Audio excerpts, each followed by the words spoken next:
Natural thriller drama movie को, जिसका नाम है प्रेजेंस। इस मूवी का कॉन्सेप्ट काफी डिफरेंट है। यहाँ पर जो पॉइंट ऑफ व्यू दिखाया गया है वो एक गोस्ट के पॉइंट ऑफ व्यू से हमको पूरी की पूरी कहानी दिखाई जाएगी। तो काफी ज्यादा इंटरेस्टिंग और काफी ज्यादा थ्रिलिंग सा कॉन्सेप्ट है। इस मूवी को काफी पॉजिटिव रिव्यूज मिले हैं। इसकी रेटिंग है 6.5 स्टार्स आउट ऑफ 10। ये मूवी मात्र $2 मिलियन में बनाई गई थी, लेकिन बॉक्स ऑफिस पर इसने $10 मिलियन कमा लिए हैं, यानी कि 5 गुना का प्रॉफिट ऑलरेडी हो चुका है। और मैंने हाल ही में ही सिंड्रेला स्कर्ट्स फिल्म को एक्सप्लेन किया है। इन केस आपने मिस कर दिया है, जाकर देख लीजिए। काफी बढ़िया मूवी है, काफी ब्रूटल भी है। उसका लिंक आपको नीचे डिस्क्रिप्शन, पिन कॉमेंट दोनों में मिल जाएगा। तो चलिए अब बिना किसी देरी के चलते हैं सीधा वीडियो की तरफ। तो मूवी की शुरुआत में हम एक सुपर नेचुरल एंटिटी के पॉइंट ऑफ व्यू से सब कुछ देखते हैं। अब हम उस गोस्ट को एक घर के अंदर भटकते हुए देख पाते हैं। खैर अगली सुबह उस घर के अंदर उस घर की रिटेलर सेसे जो होती है वहाँ पर आती है, क्योंकि असल में उस घर के नए खरीदार वहाँ पर आने वाले थे। खैर थोड़ी देर के बाद में उस घर के नए खरीदार आ जाते हैं। उस घर को एक परिवार खरीद रहा होता है। अब इस परिवार के अंदर टाइलर, उसकी छोटी बहन क्लोई और उनके माता पिता रेबेका और क्रिस होते हैं। यहाँ पर हम जो भी सीन सब देखेंगे ना, वो सभी हम उसी गोस्ट के पॉइंट ऑफ व्यू से देखेंगे। अब उसको आप सुपर नेचुरल एंटिटी समझो, स्पिरिट समझो, भूत समझो, जो आप सोच सकते हो। मतलब कि यहाँ पर जो कुछ भी ये एंटिटी देखेगी वही हम सब कुछ देखेंगे। उसके अलावा यहाँ पर कुछ भी नहीं दिखाया जाएगा। यानी कि यहाँ पर एक काफी इंटरेस्टिंग कॉन्सेप्ट हमें देखने के लिए मिलने वाला है। खैर अब पूरा परिवार घर को देखने लगता है और रेबेका को घर पसंद आ चुका था, लेकिन क्रिस का इस चीज पर यह कहना था कि बच्चों का कॉलेज घर से काफी दूर हो जाएगा। लेकिन रेबेका ये कहती है कि वो लोग एडजस्ट कर लेंगे, यानी कि वो खुद की चला रही थी। यानी कि यहाँ पर हम देख पाते हैं कि वो काफी डोमिनेटिंग होती है। एनीवेज अब हम क्लोई को देख पाते हैं जो कि अपने रूम में जा रही थी और गोस्ट भी उसके पीछे पीछे जाता है। अब जैसा कि मैंने आपको ऑलरेडी बताया कि स्पिरिट के पॉइंट ऑफ व्यू से हम सब कुछ देखने वाले हैं। यहाँ पर आपको समझ आया होगा कि गोस्ट जो है वो क्लोई के पीछे आया हुआ था, तो हम बस क्लोई वाले सीन्स देख पा रहे हैं। नीचे क्या बातें हो रही थी, क्या कुछ हो रहा था, हमें कुछ नहीं पता, क्योंकि गोस्ट असल में क्लोई के पीछे ही जा रहा था। काफी ज्यादा क्लेवर राइटिंग और कॉन्सेप्ट है ये। हम हमेशा इंसानों के पॉइंट ऑफ व्यू से हमेशा देखते हैं, लेकिन आज हम स्पिरिट के पॉइंट ऑफ व्यू से सब कुछ देखेंगे। खैर क्लोई अपना रूम चेक करने लगती है और वो गोस्ट जो होता है वो क्लोई के रूम में क्लोजेट के अंदर छुप जाता है। यहाँ पर क्लोई को उस गोस्ट की प्रेजेंस फील हो रही थी, लेकिन वो इस चीज को इग्नोर कर देती है। अब अगले दिन वो गोस्ट ये देखता है कि उस घर में पेंटर्स आए हुए थे, यानी कि घर को पेंट करने के लिए। यानी कि यहाँ पर थोड़ा बहुत रेनोवेशन वाला काम होने वाला था। खैर अब ये जो गोस्ट होता है वो उन पेंटर्स के पीछे जाता है और उन्हें काम करते हुए देखता है। अब क्रिस एक पेंटर के पास जाता है और उसको पता चलता है कि उस पेंटर का साथी क्लोई के रूम में जाना नहीं चाहता था। शायद से उस पेंटर को उस रूम के अंदर गोस्ट की प्रेजेंस फील हो गई होगी। खैर अब क्रिस वहाँ से चला जाता है और पेंट का काम पूरा हो चुका था। फिर सीन रात की तरफ शिफ्ट होता है और हम टाइलर को कॉलेज से घर आता हुआ देख पाते हैं। फिर अगले दिन ही स्पिरिट के पीओवी से दिखाया जाता है कि रेबेका किसी से कॉल पर बात कर रही थी। फिर रात को हम रेबेका और टाइलर की बातों को सुन पाते हैं और ये भी गोस्ट के ही पीओवी से था। अब रेबेका टाइलर को बताती है कि उसने ये जो सब कुछ किया है वो सब टाइलर के लिए किया है और उसे जो बॉन्डिंग टाइलर से फील होती है वो किसी और से नहीं होती। टाइलर पूछता है कि क्लोई का क्या, तो रेबेका कहती है कि उसकी बात अलग है। फिर रेबेका टाइलर को कहती है कि वो जो चाहे वो कर सकता है, यानी कि मस्ती करना, ड्रिंकिंग, स्मोकिंग एटसेट्रा। और टाइलर समझ जाता है कि रेबेका ने काफी ज्यादा शराब पी ली थी, तो वो अपनी माँ को सोने के लिए कहता है और खुद भी सोने के लिए चला जाता है। फिर इसके बाद गोस्ट जो होता है वो क्लोई के रूम में जाता है। क्लोई बहुत रो रही थी, लेकिन अचानक से उसको गोस्ट की प्रेजेंस फील होती है। अब वो बेड से उठकर क्लोजेट के पास आ जाती है और पूछती है कि क्या वो नाडिया है, और फिर क्लोई सोने चली जाती है।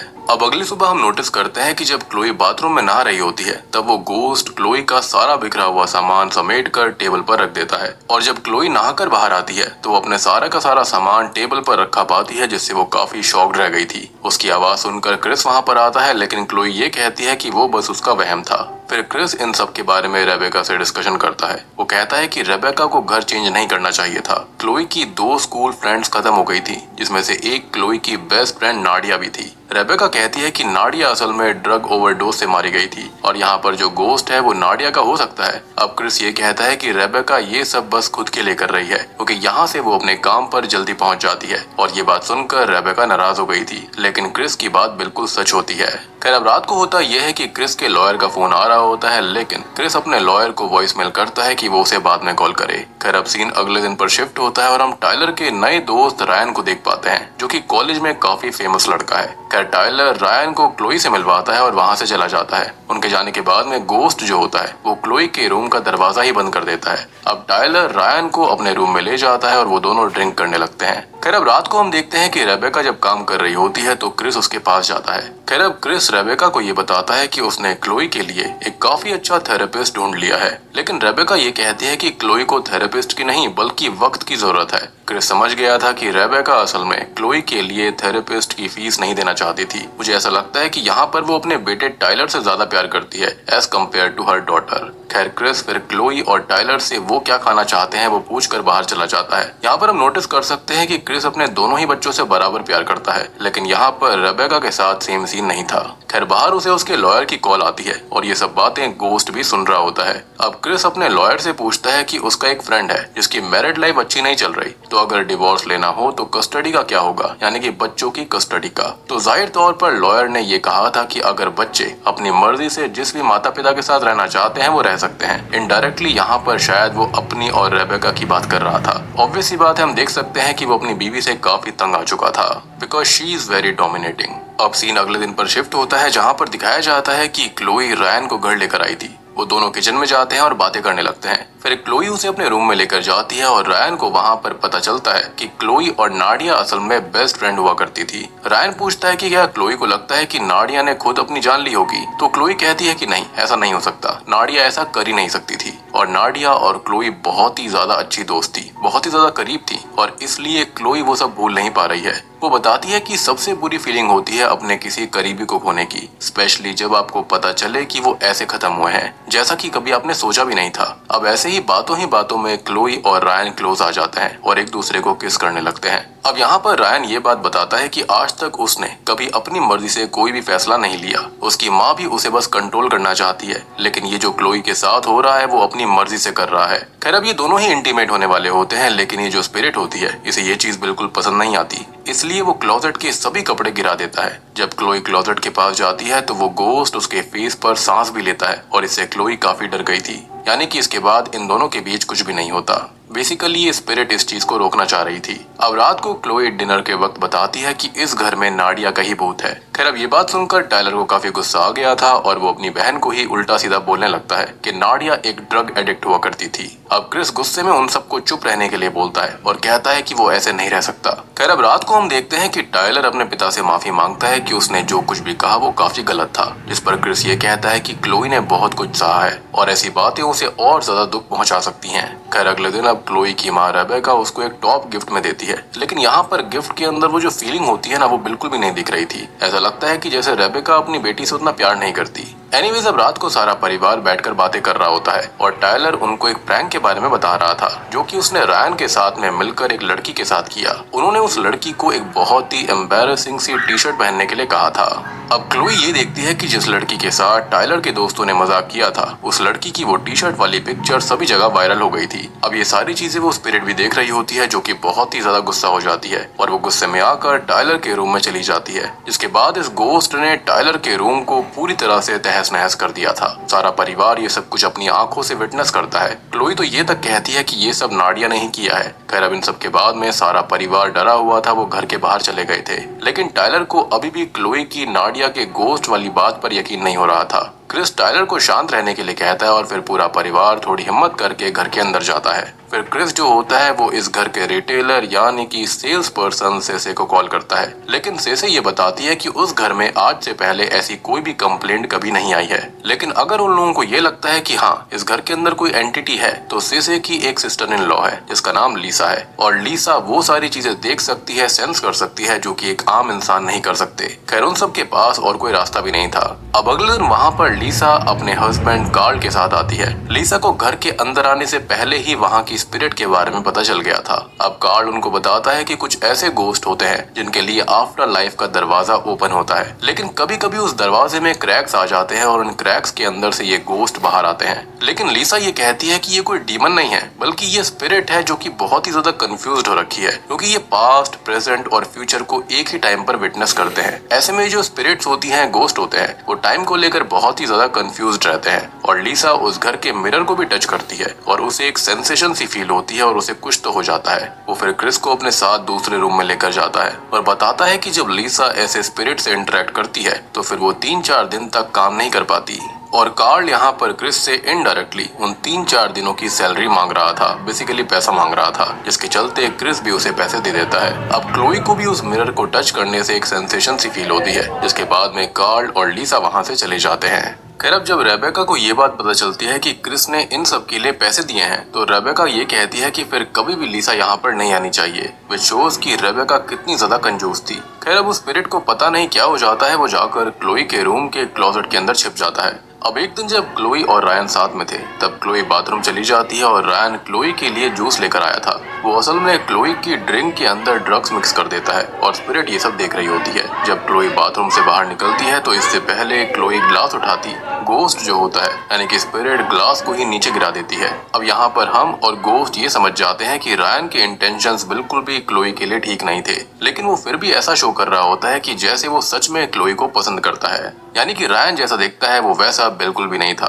खैर रात को फिर क्लोई के पास में क्रिस आता है और वो ये बताता है कि क्रिस की माँ एक कैथोलिक है। क्रिस क्लोई का नाम ब्लू रखना चाहता था, लेकिन उसकी माँ को ये मंजूर नहीं था, इसलिए क्रिस ने क्लोई का मिडल नेम ब्लू रख दिया। वो बताता है कि उसे पता है कि इस घर में कुछ तो है और उसने भी इस चीज को महसूस किया है। क्रिस बोलता है कि उसे क्लोई पर पूरा विश्वास है। हम यहाँ पर क्लियरली देख सकते हैं कि क्रिस और क्लोई के बीच सच में एक अच्छी बॉन्डिंग थी और क्रिस जो है वो खाली क्लोई को नहीं बल्कि टाइलर को भी इक्वली प्यार करता है, लेकिन रेबेका बस टाइलर से प्यार करती है। खैर अगले दिन लीसा उनके घर के बाहर आ जाती है, लेकिन क्रिस उसे वहाँ से भेजना चाहता था। अब लीसा जो होती है वो जाते जाते ये बताती है कि कुछ बहुत ही बुरा होने वाला है और वो अभी तक हुआ नहीं है, लेकिन वो जरूर होगा। लीसा क्रिस को अपने विजन के बारे में बताती है जो उस दिन उसको आया था। उसके अंदर उसने एक विंडो को देखा था और ये सब कुछ उससे रिलेटेड है। ये सब कुछ वो स्पिरिट भी अंदर से देख रही होती है। खैर अब लीसा ये बताकर वहाँ से चली जाती है, यानी कि इस घर के अंदर कुछ ना कुछ तो बुरा होने वाला है। खैर अब सीन अगले दिन पर शिफ्ट होता है, जहाँ पर क्रिस और रेबेका काम के लिए शहर से बाहर जा रहे थे।